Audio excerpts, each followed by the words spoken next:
what is your position? A lot of people, especially individuals na talagang gusto kang ma-impeach, are already spreading statements sa social media or sa mainstream media that you will be impeached and there will be impeachment sa Senate against you.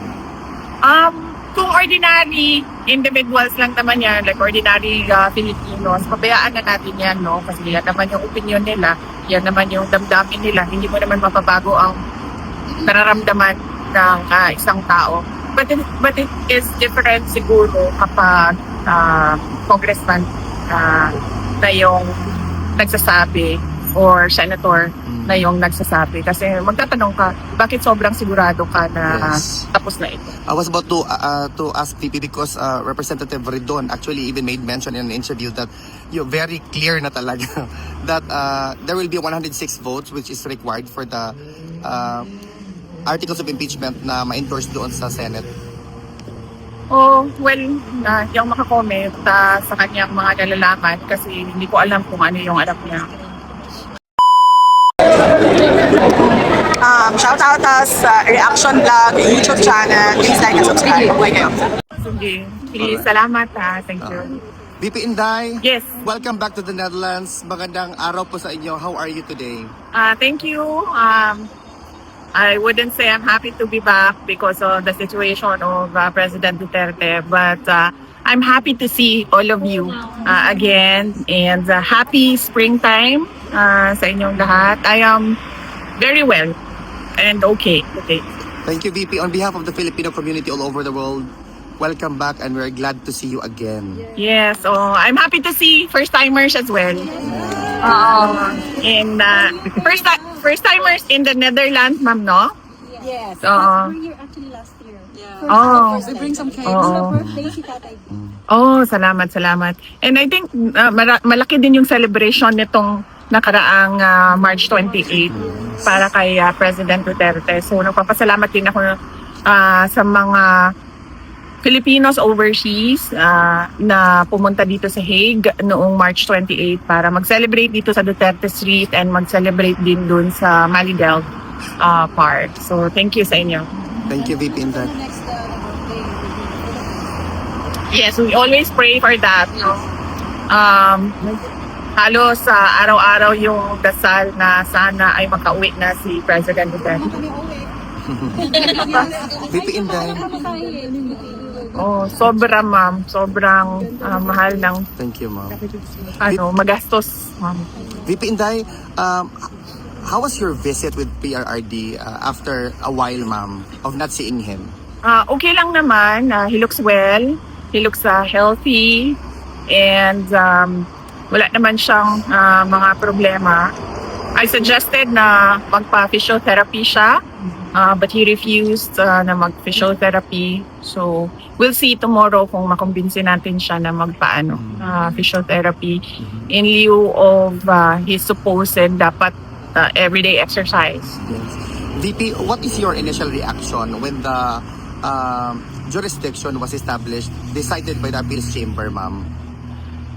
Well, I accepted it as it is.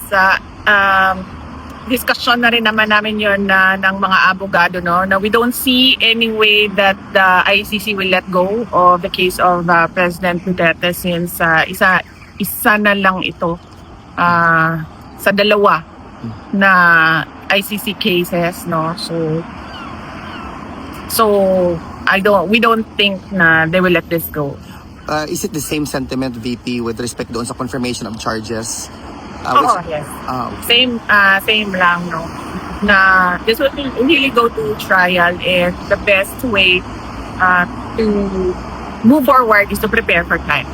VP Inday, the burning question is that how do you maintain such a vibrant and very beautiful vibe amidst all the persecution done to you by your detractors?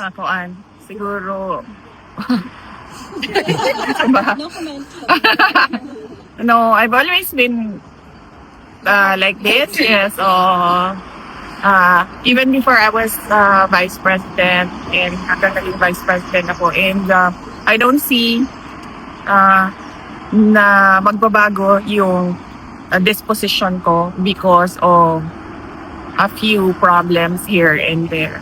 Sabi ko nga lagi, di ba noon, na parang tipong ang pinaka problema lang ng isang tao is magkasakit or mamatay, because death is the ending, and then disease or sickness is going towards the ending. VP, just to be political also, what is your position? A lot of people, especially individuals na talagang gusto kang ma-impeach, are already spreading statements sa social media or sa mainstream media that you will be impeached and there will be impeachment sa Senate against you. Kung ordinary individuals lang naman yan, like ordinary Filipinos, pabayaan na natin yan, no? Kasi yan naman yung opinion nila, yan naman yung damdamin nila, hindi mo naman mapabago ang nararamdaman ng isang tao.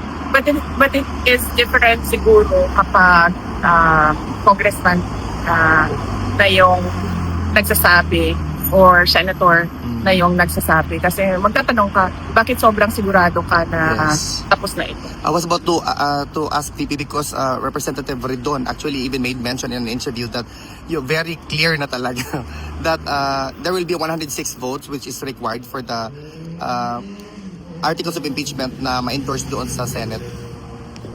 Oh, well, hindi ako makakomment sa kanyang mga nalalaman kasi hindi ko alam kung ano yung alam niya. Okay. VP Inday, just to conclude this interview, VP, no? Para siguro jet lag ka pa. Wala, okay lang ako. Okay lang. VP, what's Natulog ako ng mayos. Okay. Hindi magkatlat lang. VP, what's your message to the undying, unwavering love and support to the former president and to the Duterte family, to you and your siblings as well? Yes, oo. Undying din yung pagpapasalamat sa lahat ng mga kababayan natin. In fact, kanina, as you mentioned, to bring the message to him, sabi mo, hindi kayo susuko. So, pinaabot ko din sa kanya, sabi ko, nagsabi sila na hindi sila susuko. At sabi niya na sumuko na daw kayo. Well, hindi ko alam kung joke yun or hindi. But, miles away for him. for PRD, I would take it as a joke. And of course, ako personally, yung lakas ko lang talaga galing talaga sa mga tao. Sa totoo lang, iniwan na siguro ako lahat ng mga kaibigan ko na politiko, pero hindi ako iniwan ng mga Correct. kapatid.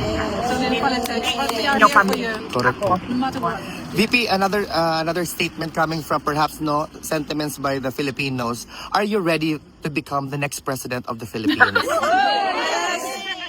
I'm already a presumptive candidate because I declared my intention to run for the next presidential elections. We can only pray that there will be a presidential elections on 2028 and it will be honest, orderly, and peaceful. On behalf of the Filipino VP, mabuhay ka, mahal ka namin at asahan mo ang suporta namin. Duterte! Salamat. Mabuhay ka VP.